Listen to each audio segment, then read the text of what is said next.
Live solution में। Students, मैं LK live solution के माध्यम से आज आप लोगों को बताऊंगा परिमेय संख्या तथा अपरिमेय संख्याओं में क्या डिफरेंस है। जो भी कंफ्यूजन में वो आप कमेंट में पूछ सकते हैं। तो इस वीडियो के माध्यम से आपकी सारी कंफ्यूजन दूर हो जाएगी। बस वीडियो को आप एंड तक देखिए। तो सबसे पहले मैं आपको बताऊंगा परिमेय संख्याएं क्या होती हैं। परिमेय संख्या, तो परिमेय संख्याएं इनको हम बोल सकते हैं रेशनल नंबर,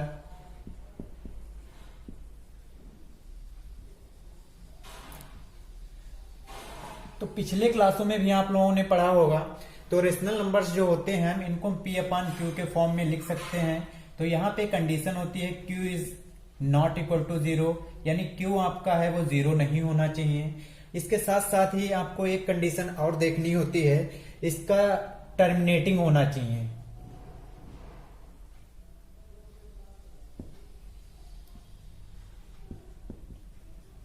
टर्मिनेटिंग होना चाहिए। तो टर्मिनेटिंग का मैं मतलब अभी आपको बता दूंगा।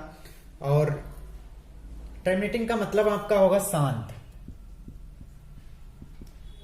तो शांत का मतलब होगा जैसे 1/2 होगा, तो इसको अगर काटेंगे 0.5, तो ये आपका क्या हो गया, शांत हो गया। तो कहने का मतलब अगर कोई भी आपका परिमेय संख्या होगी वो शांत होगी, यानी जिसका दशमलव प्रसार जो होगा इंड हो जाए यानी समाप्त हो जाए वो शांत होगा, उसका मतलब टर्मिनेटिंग होगा। और नॉन टर्मिनेटिंग का मतलब भी आपको बता देते हैं।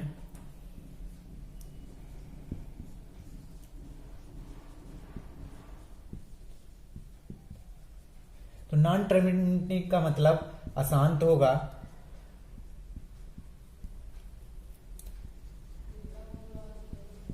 नॉन टर्मिनेटिंग का मतलब अशांत होगा। तो अशांत का मतलब फ्रेंड्स ये हुआ, कोई नंबर आप डिवाइड कर रहे हैं तो वो बार बार कटता जा रहा है, इंड ना है, यानी दशमलव प्रसार का इंड ना है, तो वो अशांत होगा। लेकिन नॉन टर्मिनेटिंग और रिक्वायरिंग अगर हो जाएगा, नॉन टर्मिनेटिंग के साथ में रिक्वायरिंग हो जाएगा, तो रिक्वायरिंग अगर हो गया तो भी ये परिमेय संख्या होगी। रिक्वायरिंग का मतलब यहाँ पे नॉन टर्मिनेटिंग, जैसे आप कोई भी नंबर लेते हैं 1.141414 इस तरीके से अगर आ रहा, तो कहने का मतलब यहाँ पे हो जाएगा, इसको इतना हटा के इसको ऐसे लिख लेंगे तो ये नंबर हमारा नॉन टर्मिनेटिंग एंड रिक्वायरिंग बोला जाएगा। तो ये नॉन टर्मिनेटिंग और रिक्वायरिंग यानी अशांत और आवर्ती अगर हो जाएगा तो भी आपका परिमेय संख्या होगी। आपको अपरिमेय संख्या के बारे में बता देते हैं। तो अपरिमेय संख्याएं क्या होती हैं? Irrational number.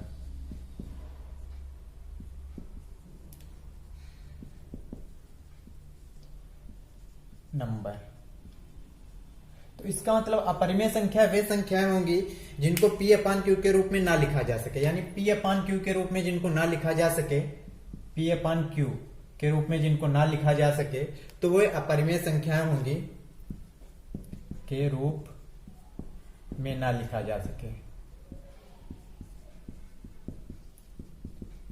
तो वे अपरिमेय संख्याएं होंगी। तो जैसे आपका पाई होगा √2, √3, √4, सॉरी 4 नहीं होगा, √5 होगा। तो ये भी नंबर जो होंगे ये आपके अपरिमेय संख्या होंगी। तो अपरिमेय संख्याओं में आपका क्या होना चाहिए, नॉन टर्मिनेटिंग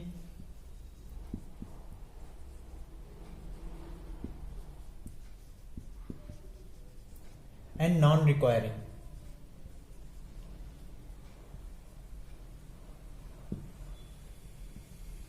नॉन टर्मिनेटिंग और नॉन रिक्वायरिंग होना चाहिए। तो नॉन टर्मिनेटिंग और नॉन रिक्वायरिंग का मतलब हो जाएगा यहाँ पे अशांत और अनावर्ती।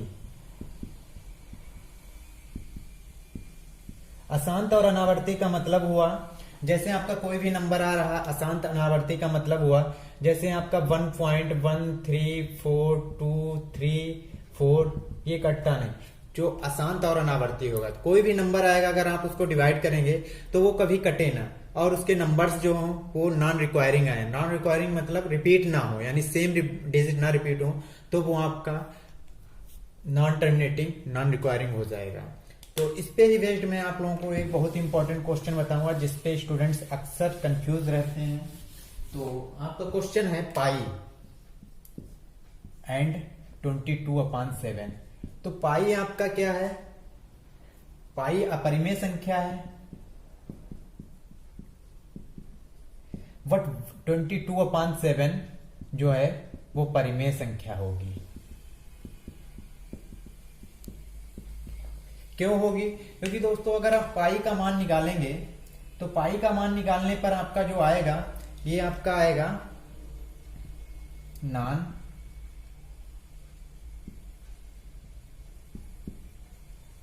टर्मिनेटिंग एंड नॉन रिक्वायरिंग आएगा।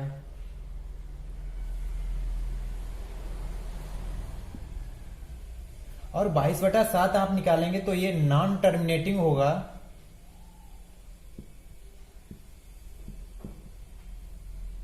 और रिक्वायरिंग होगा। तो बस इतना अंतर है, इसीलिए आपका ये अपरिमेय संख्या होती है और ये परिमेय संख्या होती है। अक्सर बच्चे इसी में कंफ्यूज हो जाते हैं, ये परिमेय अपरिमेय क्यों है, ये परिमेय क्यों हो जाती है, क्योंकि पाई का मान ही 22/7 होता है। तो ये परिमेय अपरिमेय है और 22/7 परिमेय क्यों है, तो बस इसी का 22/7 है। तो 7 से अगर आप डिवाइड कर रहे हैं 22 को तो 7 3 जा 21 1 हो जाएगा। 1 टाइम जा पॉइंट लगाए 0, 7 1 जा 7 3 होगा, 7 4 जा 28 2 होगा, 2 जा 6 होगा, 8 टाइम 54 होगा, 5 टाइम 35 होगा। अब 5 बचेगा यानी 50 हो जाएगा। तो इसी के आगे अब ये होगा तो 7 7 जा 49 1 होगा, 7 1 जा 7 3 होगा। देखिए अब यहाँ के बाद आपका रिपीटिंग होने लगा तो यानी आपका क्या हो गया, इसके बाद छोड़ देंगे तो आपका 22/7 का जो मान आ रहा है वो 3.142857। तो ये आपका आ रहा, ये क्या आ गया, नॉन रिपीटिंग एंड रिक्वायरिंग आ गया।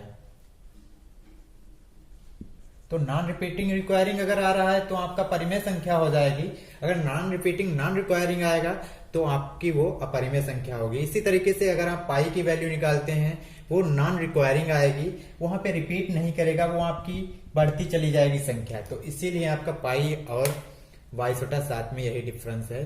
दोस्तों अगर आपको कोई भी कंफ्यूजन परिमेय संख्या और अपरिमेय संख्या के बारे में आती है तो आप कमेंट में पूछ सकते हैं।